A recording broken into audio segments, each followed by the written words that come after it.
चिरंजीवी। ये ऐसे लोग हैं जिन्होंने जन्म तो 1000 वर्ष पूर्व लिए थे, लेकिन ये आज भी हमारे बीच शामिल है। कहाँ से मिला इन लोगों को इमॉर्टलिटी का वरदान? क्या इमॉर्टलिटी सबके लिए अच्छा ही होता है या फिर किसी के लिए शाप भी बन जाता है?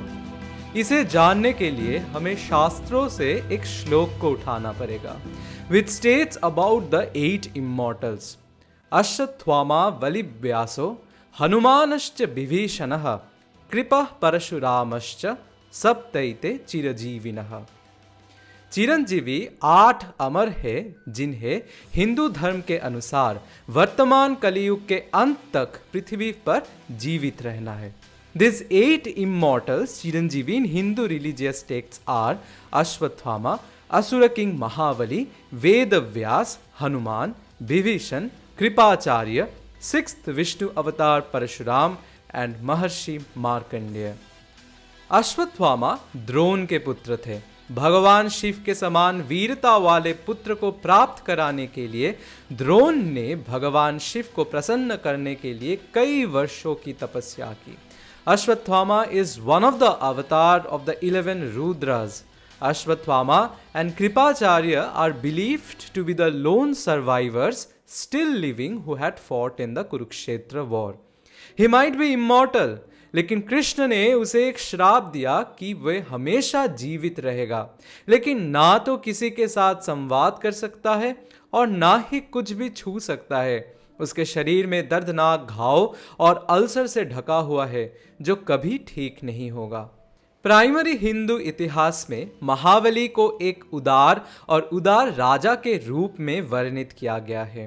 उन्होंने बिना किसी भेदभाव के शासन किया और उनके शासन में उनके लोग ईमानदार, स्वस्थ और खुश थे। महाबली के पास टेम्पोररीली अमृत भी था। Amrit allowed his associates to bring him back to life after his death in one of the wars between the Shuras or the Devatas and the Asuras. Mahabali was thus immune from death. कई युद्ध के बाद invincible बलि ने स्वर्ग और पृथ्वी को जीत लिया था। But as they say, nothing lasts forever. The Shuras or the Devatas approach Vishnu to save them. Vishnu ने युद्ध में शामिल होने या अपने ही भक्त महाबली को मारने से इनकार कर दिया। उन्होंने इसके बजाय एक स्ट्रैटेजी का इस्तेमाल किया और बौने ब्राह्मण अवतार वामन के रूप में अवतार लिया। जब महाबली अपने जीत की जश्न मनाने और सभी को उपहार देने के लिए अश्वमेध वैदिक यज्ञ कर रहे थे, तब वामन ने उनसे संपर्क किया और 3 कदम भूमि मांगी। Mahabali granted him the gift. Vamana then metamorphosed into Vishnu's giant Trivikrama form, taking all of the heaven in one step and the earth in second. Mahabali realized that Vamana was none other than Vishnu and offered his own head for the 3rd step. Mahabharat की रचना करने वाले ऋषि व्यास को ईश्वर की ज्ञानावतार भी माना जाता है। वह ऋषि पराशर और उनके अंतरंग साथी सत्यवती के पुत्र थे, इसलिए उन्हें पराशर्य के नाम से भी जाना जाता है। व्यासदेव के नाम एक्चुअली कृष्ण द्वैपायन था, which refers to his dark complexion and birthplace. उनको वेद व्यास इसलिए कहा जाता है क्योंकि उन्होंने श्रुति या फिर वेद को 4 भागों में डिवाइड किया था, जो आज हम ऋक, यजुर, साम और अथर्व वेद के नाम से जानते हैं। Hindus traditionally hold that Vyasa categorized the primordial single Veda into 3 canonical collections, and that the 4th one, known as the Atharva Veda, was recognized as a Veda only very much later. Hence he was called Veda Vyasa or splitter of the Vedas, the splitting being a feature that allowed people to understand the divine knowledge of the Vedas. Vishnu के एक शक्तिवेश अवतार के रूप में उन्हें परंपरा द्वारा वेदों की मंत्र की कंपाइलर के साथ साथ 18 पुराण और ब्रह्मसूत्र के लेखक के रूप में भी माना जाता है। सबसे महान ब्रह्मचारियों में से एक, राम की सेवा करने वाले, वह भगवान राम के अनन्य भक्त है। वह निस्वार्थता, साहस, भक्ति, बुद्धि, शक्ति, ब्रह्मचार्य और धार्मिक आचरण के लिए जाना जाता है। भगवान राम और लक्ष्मण के भूलोक छोड़ने से ठीक पहले हनुमान को अमर होने का आशीर्वाद मिलता है। He will be a part of the humanity forever, while the story of Rama lives on, and the story will go on as the gods recite the story always. Thus he will live forever. Ravan के साथ विभीषण के मतभेदों के कारण, क्योंकि वह सीता के अपहरण के खिलाफ था, और सबसे बढ़कर क्योंकि रावण अपने लिए सिंहासन चाहता था, इसलिए वह लंका से दूर भाग गए थे। उनके माता कैकेयी ने उन्हें सलाह दी कि जाकर श्री राम की सेवा करें, जो उस समय रावण पर विजय प्राप्त करने और सीता को प्राप्त करने के लिए एक सेना इकट्ठा कर रहा था। उन्होंने रावण की सेना की सीक्रेट्स का खुलासा किया और कंफर्म किया कि राम इस महान युद्ध में विजयी हो। भगवान राम ने विभीषण की सेवा को स्वीकार कर लिया और रावण की मृत्यु के बाद उन्हें लंका के महाराज के रूप से अभिषेक किया। लंका युद्ध में विभीषण की knowledge about the secrets of Lanka proved invaluable to Shri Ram.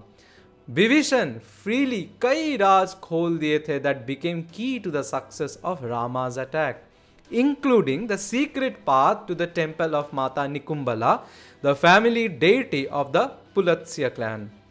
Ram और रावण के बीच चरम युद्ध में जब राम रावण को मारने में असमर्थ थे, उन्होंने राम को रावण की मृत्यु का रहस्य बताया।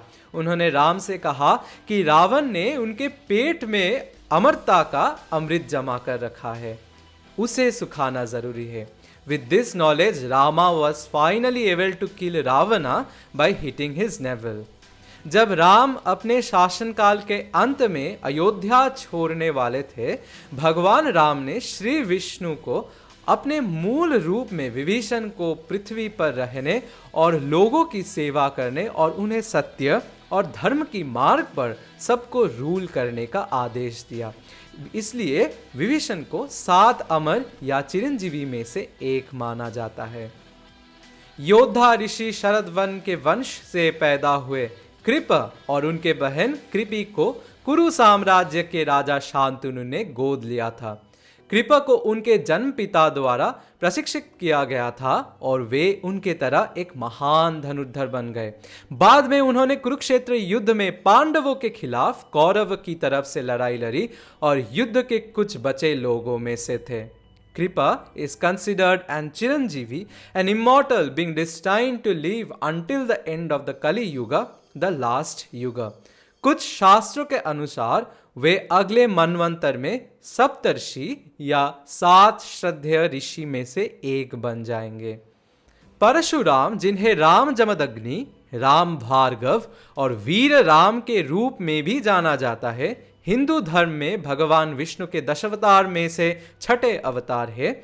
उन्हें चिरंजीवी में से एक माना जाता है, जो कलयुग के अंत में विष्णु की 10वें और अंतिम अवतार कल्कि के गुरु के रूप में प्रकट होंगे। उनमें कई गुण थे, जिनमें न केवल आक्रमणता, युद्ध और वीरता ही नहीं, बल्कि शांति, विवेक और धैर्य भी शामिल थे। Born to Jamadagni and Renuka, Parashuram was foretold to appear at a time when overwhelming evil prevailed on this earth. The Kshatriya class, with weapon and power, had begun to abuse their power, take what belonged to others by force and tyrannize people. उन्होंने क्षत्रिय योद्धाओं को 21 बार नष्ट करके ब्रह्मांड की संतुलन को ठीक किया था। उनके विवाह विष्णु पत्नी लक्ष्मी के अवतार धरणी से हुआ था। He is present in the Ramayana due to the conflict with Rama over Lord Shiva's broken bow. He is in the Mahabharata as the guru of Bhishma, Drona, Rukmi and Karna.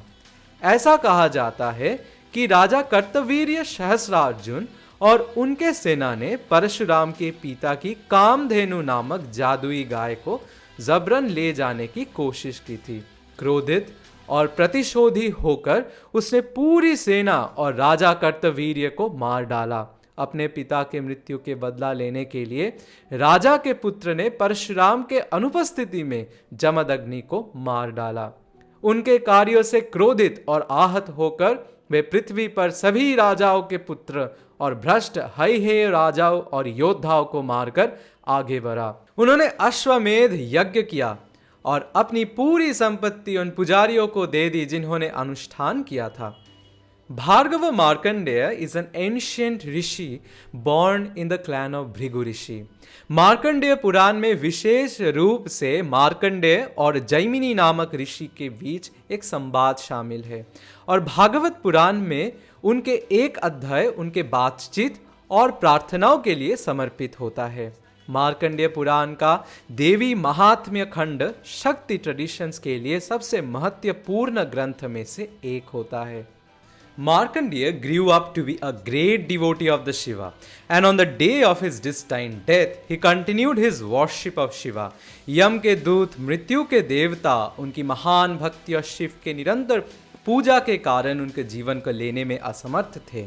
यम तब मार्कंडेय के जीवन को लेने के लिए व्यक्तिगत रूप से आए और युवा ऋषि के गले में अपना फंदा डाल दिया, लेकिन रस्सी बाई फेट जाके शिवलिंग को घेर लिए थे। शिव जी क्रोधित होके यमराज पे आक्रमण किए और उसको हरा दिया था। भगवान शिव ने ये शर्त रखा कि बालक ऋषि हमेशा के लिए जीवित रहेगा और इसी कारण महर्षि मार्कंडेय चिरंजीवी में शामिल हो गए।